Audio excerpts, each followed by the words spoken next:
Welcome back. Here I am talking about episode 2 of Siberia, but before I get the review started, I have a little bit of housekeeping I wanted to do. I received a comment on my last video, which I will show here at the bottom of the screen, and I wanted to first point out it's Y-O-U''RE, U-R, the contraction, right there. Nice, let's get some grammar out of the way. Anyway, I used to share this person's opinion, but not so much about Siberia, more about professional wrestling. And as I took some time, got to know some people who liked professional wrestling, got to see what it was, I got to grow as a person and developed the opinion that just because something is portrayed as reality and is in fact scripted does not eliminate its entertainment value. There are a lot of things, both fiction and non-fiction, that are both entertaining and worthwhile, and I think we should give it all a chance. Just to, keep our minds open. Anyway, let's start the review.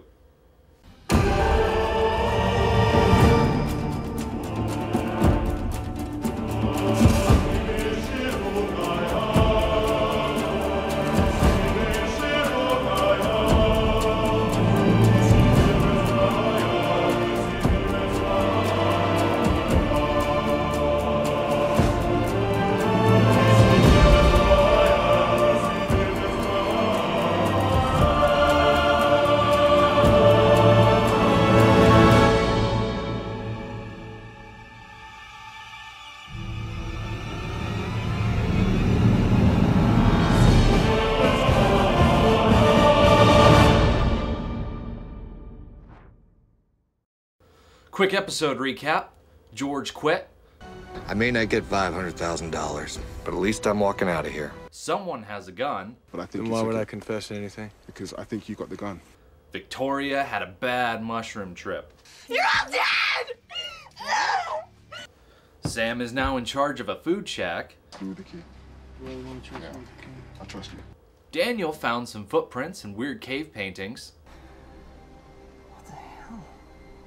Johnny chopped off the tip of his finger. Take more.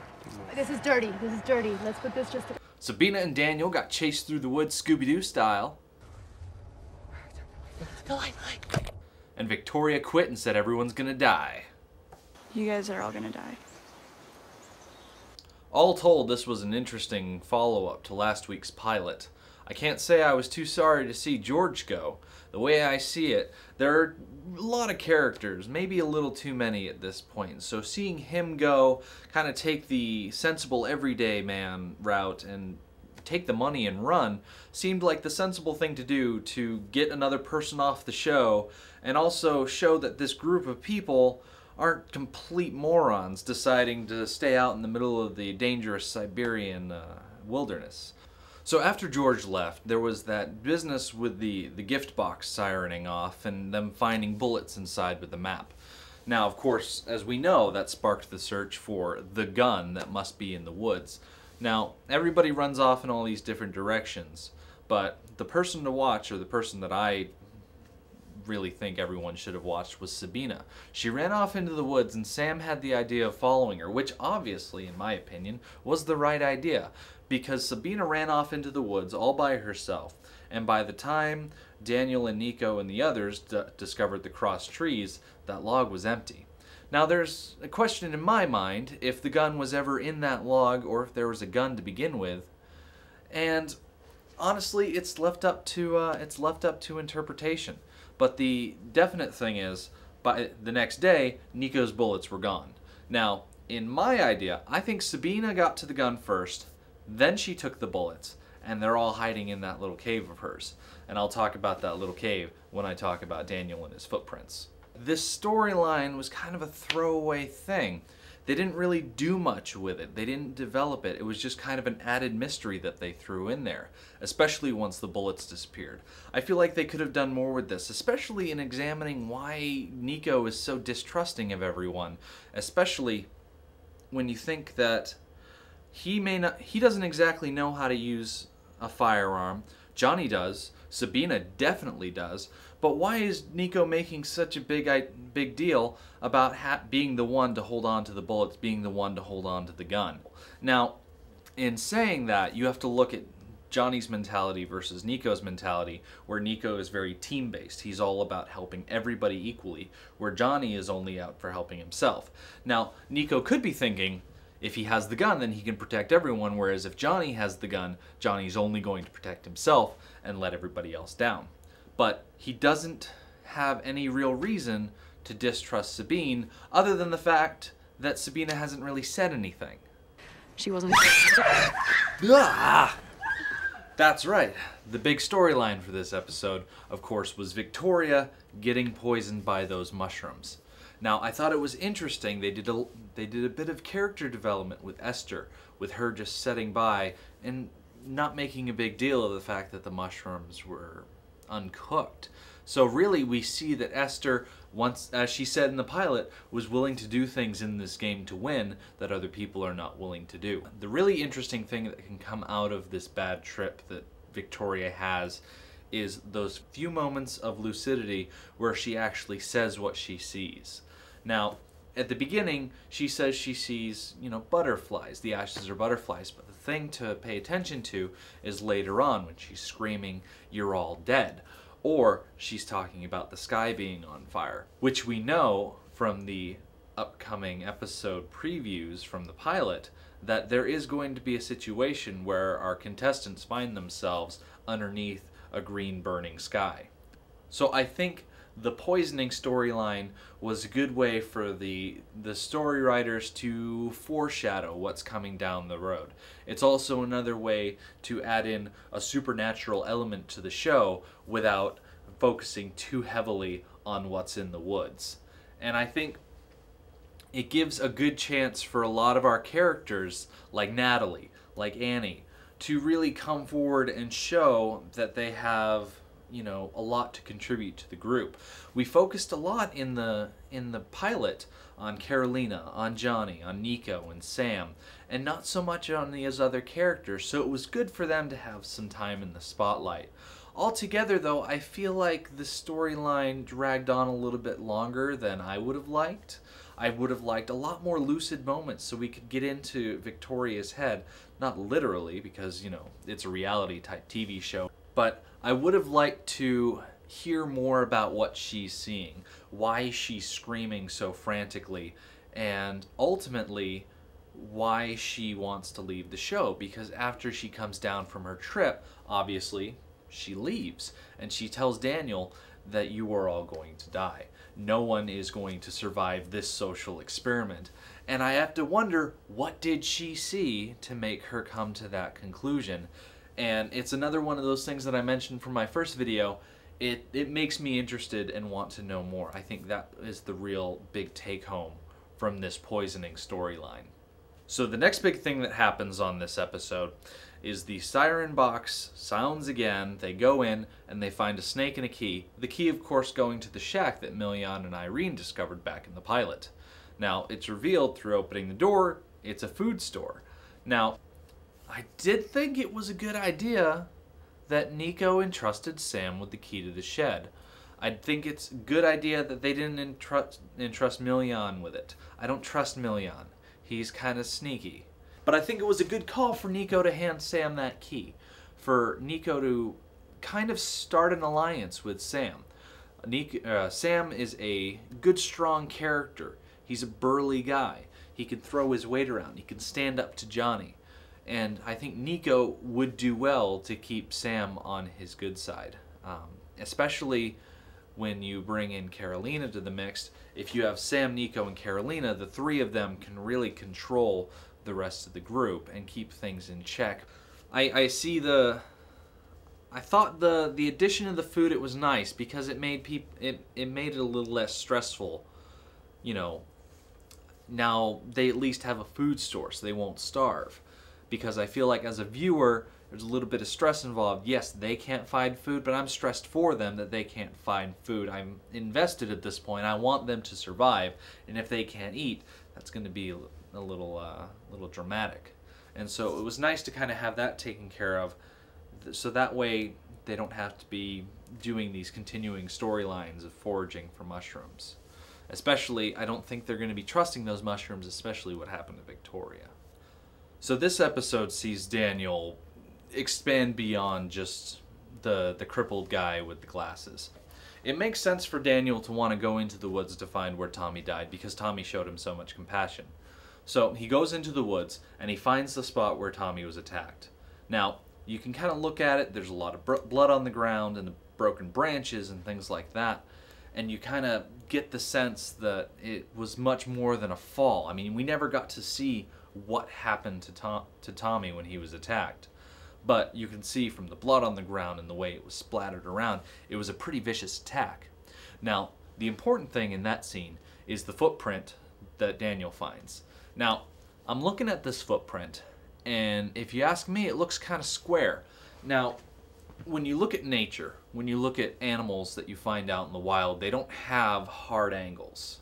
They're always rounded, or, you know, they round to a point, you know, like a claw. You don't usually see these very square looking footprints. It made me think that if this is a creature, that it's definitely an alien creature, something that would have such hard angles on its feet. Now, that footprint instantly goes into the cave paintings that Daniel found. Now, he's coming back from the little cave that he found Sabina in, and he walks up and he sees these drawings. The big thing that we see in that is that there are individuals with spears fighting this blob, and the blob has what looks like a head and arms and feet, but the feet have, you know, 2 prongs on the end, which matches up with the footprint that we see back at the camp. So it's obvious now we're dealing with a creature, some sort of large bipedal thing that doesn't like people, which kind of goes back to the idea of aliens. So I'm very interested to see what kind of creature design they come up with. Being a reality type show, I'm not sure if they're going to go the Cloverfield route where they don't show the monster until the very end, which I'm hoping they do.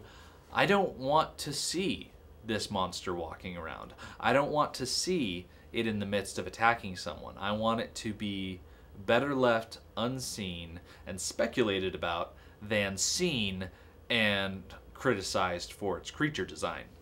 Now, I said before that I would talk more about Sabina's cave when I talked about Daniel's paintings. Now, Daniel gets lost after finding where Tommy was attacked, and he stumbles upon this cave. It's got rocks, and it's overgrown, and it's dark inside, but the one thing that I noticed more than anything is that the opening to that cave looks man-made. I'm guessing that it's some sort of old Soviet bunker. It's some sort of older, decommissioned military installation, especially considering that Sabina came out of it. I think that that is Sabina's little hidey hole, that she's got the gun and the bullets hidden away down there. She actually, as we all saw in the episode, she actually told Daniel, don't go in there, there's a drop-off, you'll get hurt. So it's obvious something that she knows very well because she was able to find it on her own. It didn't look like she was just out exploring. She didn't even come out until Daniel said, hello, is anybody in there? So that has got to be Sabina's little hidey hole. That's got to be where she's hiding the gun and the bullets. Like I said, Sabina is hiding something. Sabina has been hiding something since the first episode, and there's a creature in the woods. For sure. So Johnny cut off his finger in this episode. That was kind of cool. I'm not sure exactly why they had it happen. If you watch the footage, he was chopping wood and he just cut off the tip of his finger.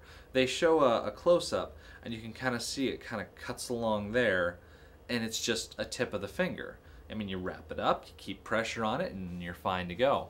I think it was a good opportunity for Nico to stand there and say, you know, respect gets you respect, compassion gets you compassion. Getting hurt, you know, yeah, you can get the I'm hurt sympathy, but in the end, it's not going to have a lasting effect on the interpersonal relationship that you have with everybody else. I thought it was pretty much just in there to drum up, you know, excitement in the previews, and probably something they didn't necessarily need to throw in there.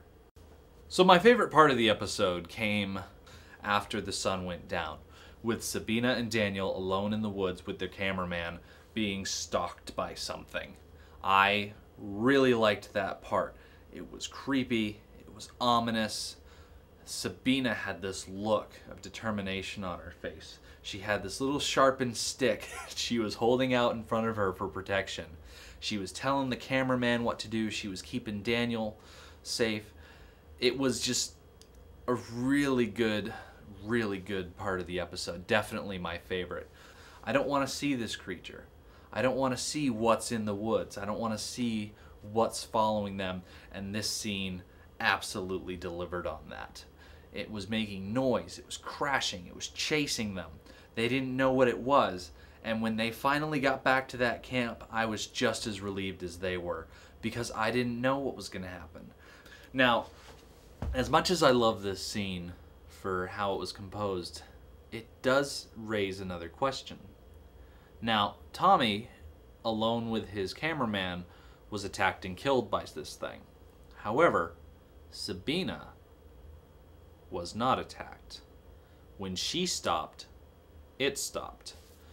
Now, my guess is that whatever is in the woods was primarily following Daniel, and that Sabina was literally the only thing keeping it from attacking Daniel.